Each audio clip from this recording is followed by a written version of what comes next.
की जंग वो नहीं जीत पाएगा। इसी वजह से अमेरिका पश्चिम एशिया से अपना बोरिया बिस्तर समेट रहा है। ये रिपोर्ट देखिए।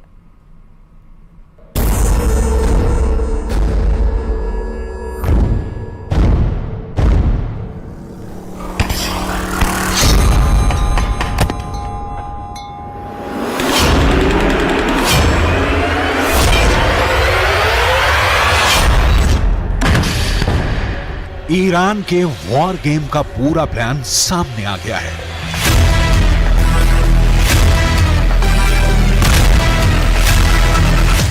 युद्ध के 70 दिन बाद पता चल गया है कि खुद ईरान ने इजरायल और अमेरिका के खिलाफ अपनी रणनीति से पर्दा उठाया है। ईरान ने बता दिया है कि उसका अगला वार क्या होगा, कहां होगा और कब होगा।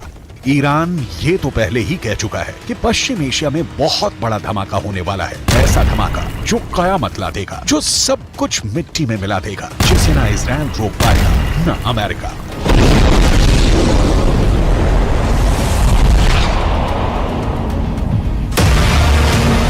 पर अब ईरान ने जो कहा है उसने अमेरिका और इजरायल की सांस हलक मिला दी है। ईरान की सेना की ब्रांच IRGC यानी इस्लामिक रिवॉल्यूशनरी गार्ड कोर के प्रमुख ने पूरी दुनिया के सामने सीना ठोक कर साफ साफ कहा है कि गाजा की लड़ाई तो बहुत छोटी है। ईरान का मकसद इजरायल को बहुत बड़ी जंग में घसीटने का है। इतनी बड़ी और पेचीदा जंग जिससे इजरायल और उसका दोस्त अमेरिका जितना बाहर निकलने की कोशिश करें उतना ही दलदल की तरफ फंसते चले जाएं।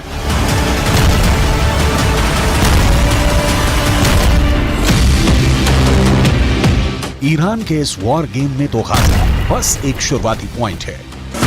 ईरान की साजिशों का जाल गाजा से शुरू होकर इजरायल के पड़ोसी देशों लेबनान, सीरिया, इराक और इजरायल के दक्षिण में मीलों दूर बसे यमन तक फैला हुआ है। ईरान गाजा में तो हमास के पीछे खड़ा ही है। वो लेबनान में चरमपंथी संगठन हिजबुल्लाह से भी इजरायल पर हमला करवा रहा है और इजरायल के दूसरे पड़ोसी देश सीरिया में तो खुद ईरान मौजूद है। उसने वहां से इजरायल को घेर रखा है।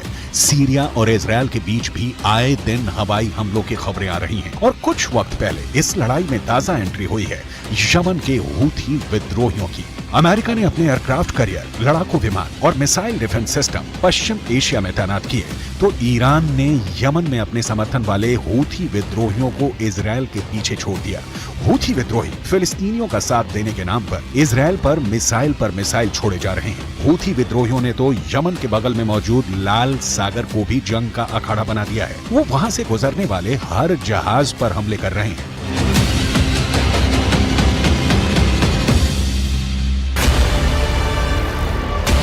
हूथी विद्रोहियों ने कसम खाई है कि जब तक इजरायल गाजा में शांत नहीं होगा तब तक लाल सागर से उसका एक जहाज नहीं निकलेगा। हूथी लड़ाके लाल सागर में इतने हमले कर रहे हैं कि खौफ के मारे जहाज कंपनियों ने वो रूट पकड़ने से ही तौबा कर ली है।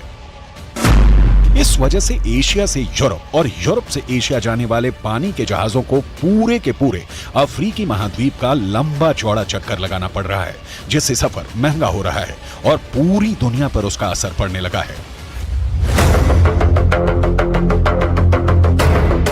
इसलिए अमेरिका और ब्रिटेन जैसे उसके दोस्तों को लाल सागर की पहरेदारी करनी पड़ रही है। हूथी विद्रोहियों से लड़ने के लिए उन्हें अपने जंगी जहाज समंदर में उतारने पड़े हैं और एक दिन पहले तो हूथी विद्रोहियों ने ड्रोन से ऐसे ताबड़तोड़ हमले किए कि अमेरिका और ब्रिटेन ने लाल सागर में 15 ड्रोन मार गिराए।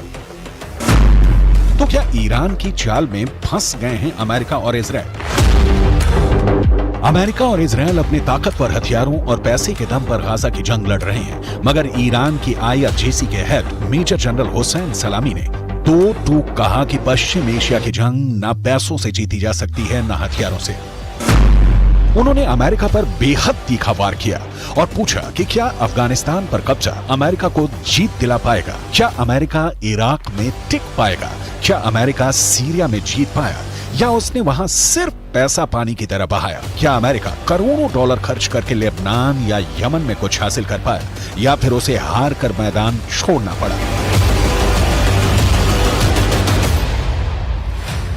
ईरान के मेजर जनरल ने अमेरिका पर जो सवाल उठाए वो अहम है। अफगानिस्तान उसका सबसे ताजा उदाहरण है। अमेरिका ने वहां 20 साल तक अपनी सबसे लंबी जंग लड़ी, मगर 2 दशकों में भी वो वहां से तालिबान का सफाया नहीं कर पाया। तो क्या ईरान अमेरिका के अफगानिस्तान वाली गलती को उसके और इजरायल के खिलाफ अपना हथियार बनाना चाहता है? क्या गाजा को इजरायल के लिए अफगानिस्तान बना देगा ईरान?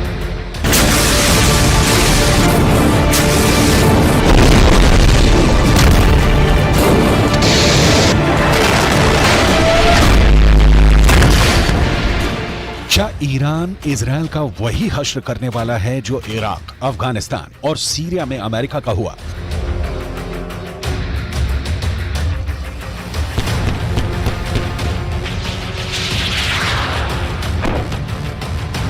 ये सवाल इसलिए क्योंकि जिस दूसरे विश्व युद्ध के बाद अमेरिका सुपर पावर बनकर उभरा, उसके बाद वो मुश्किल से ही कोई अहम जंग जीता है। अमेरिका के साथ मुश्किल ये है कि वो एक साथ दुनिया के अलग अलग कोनों में कई मोर्चों पर लड़ रहा है। और जयपुर से बड़ी खबर आपको बता दें, जेजेएम यानी कि जल जीवन मिशन में भ्रष्टाचार का महा बड़ा खुलासा हुआ है। एनजेजेएम की रिपोर्ट में बड़े भ्रष्टाचार का खुलासा हुआ है। एनजेजेएम की टीम ने की थी मामले की जांच। रिपोर्ट में भ्रष्टाचार और अनियमितताओं से पर्दाफाश हुआ है। बेहद घटिया गुणवत्ता सामग्री लगाए जाने का खुलासा हुआ। केंद्र की थर्ड पार्टी इंस्पेक्शंस के निर्देशों की धज्जियां उड़ी हैं। बड़ी खबर आपको बता रहे, इस बीच में जयपुर से बड़ी खबर, जेजेएम में महाभ्रष्टाचार का बड़ा खुलासा किया गया है। साफ हो गया कि घटिया सामग्री का सामान इस्तेमाल किया गया था। घटिया सामग्री के पाइप, जंक लगे हुए पाइप का इस्तेमाल किया गया था। लगातार जो जेजेएम के कार्यों में कई चौंकाने वाले खुलासे प्लानिंग और डिजाइनिंग की सामने आई हैं। डीपीआर में भी भ्रष्टाचार, घटिया क्वालिटी के लगाए गए प्लास्टिक पाइप, बिना लैब टेस्ट के ही ये घटिया पाइप लगाए गए। ठेकेदारों को रंगीन बिलों का नियम के खिलाफ भुगतान किया गया है। जांच रिपोर्टों में भारी अनियमितताओं का एक बड़ा खुलासा हुआ है। एनजेजेएम की टीमों ने पेश की है जेजेएम के कामकाज की रिपोर्ट। और इस खबर पर हमारे संवाददाता राकेश जुड़े हैं। राकेश, आखिरकार खुलासा हो ही गया। जेजेएम के कार्यों में कई ऐसे अहम खुलासे हुए हैं। एक महाभ्रष्टाचार का पोल अब सामने आ गया है। राकेश, बिल्कुल, देखिए जिस तरीके से न्यूज 18 लगातार जल जीवन मिशन में भ्रष्टाचार के मामले उजागर करता रहा है, उसके बाद राष्ट्रीय जल जीवन मिशन जो केंद्र सरकार की एक बहुत बड़ी एजेंसी है, उसने इस जल जीवन मिशन के कार्यों की समीक्षा की है और जो रिपोर्ट आई है वो बेहद चौंकाने वाली है। क्योंकि पिछली सरकार ने राजस्थान में जो जल जीवन मिशन के कार्य करवाए गए हैं, उन कार्यों में बहुत बड़े पैमाने पर भ्रष्टाचार हुआ है। यहाँ तक कि जहाँ पर जो स्टील के पाइप लगने थे, उन पाइपों की जगह प्लास्टिक के पाइप लगाए गए। और चौंकाने वाली बात यह है कि इन प्लास्टिक के पाइपों की गुणवत्ता भी जांच नहीं की गई। हाँ। और रनिंग बिलों का ही ठेकेदारों को भुगतान कर दिया गया। यानी जहां पाइप, जो लोहे का पाइप लगभग 2 से 2.5 हजार रुपए का एक अगर पाइप माने हम, तो वो उस पाइप की जगह एक 150 रुपए का पाइप लगाया गया और उसकी जांच के बिना ही भुगतान किए गए। साथ ही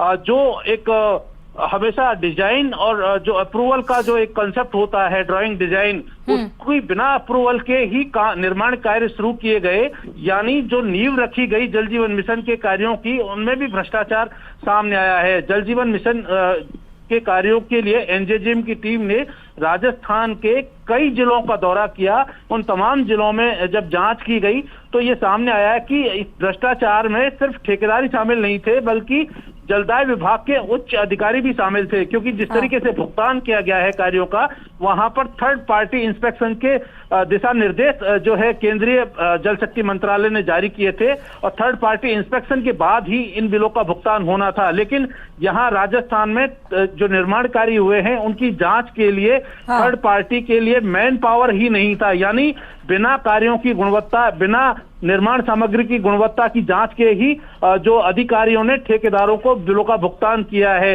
इसमें सबसे बड़ी बात यह है कि जिन फर्मों को ब्लैकलिस्ट होना चाहिए था, एनजेजेएम की टीम ने अपनी रिपोर्ट में लिखा है कि ऐसे ठेकेदारों के को जो विभाग के अधिकारी और संबंधित एजेंसियां हैं, उन्होंने जो है कहीं ना कहीं बचाया है और उनके साथ उनकी मिलीभगत संलिप्तता भी सामने आई है। जो पाइप लगाए गए हैं, डीआई पाइप और जो एचडीपी पाइप है, उन पाइपों के लिए जो फैक्ट्री के दिशा निर्देश थे कि क्या कुछ वहां पर होना चाहिए था, किस तरह की गुणवत्ता मेंटेन करनी चाहिए थी, वो भी उन फैक्ट्रियों में नहीं पाई गई। तो लगाई गई निर्माण सामग्री में तो बिल्कुल ही नहीं पाई गई है। राकेश, यानी इसका मतलब ये है कि इतना बड़े सीमा पर भ्रष्टाचार और किया गया है और इसीलिए जब बारिश या मौसम खराब होता है तो जीवन लोगों के अस्त व्यस्त हो जाते हैं, सड़कों पर पानी जल भराव की समस्या आने लगती है। बहुत बहुत शुक्रिया राकेश तमाम जानकारी देने के लिए इस खबर पर। तो जेजेएम में महाभ्रष्टाचार का महाखुलासा हुआ है। नेशनल यानी कि केंद्र जल जीवन मिशन ने